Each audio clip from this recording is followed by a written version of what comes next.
கதறுகிறேன் கேட்டிடுவாய் தாளினை பிடித்தேன் தந்திடுவரமெனக்கு திருவருட்சத்தியை தந்தாட்கொண்டிடுவாய் சத்ரு பகைவர்களை சண்முக ஒழித்திட்டு கிழக்கு திசையிருந்து கிருபாகரா காப்பாற்றும் தென்கிழக்கு திசையிருந்து தீனபந்தோ காப்பாற்றும்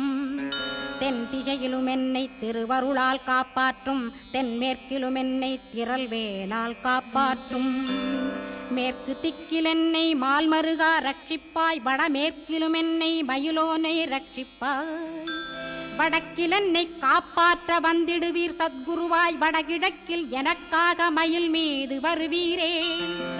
10 திக்கு தோறும் என்னை பறந்து வந்து ரட்சிப்பாய் என் சிகையையும் சிரசினையும் சிவகுரோ ரட்சிப்பாய் நெற்றியும் புருவமும் நினதருள் காக்கட்டும் புருவங்களுக்கிடையே புருஷோத்தமன் காக்கட்டும்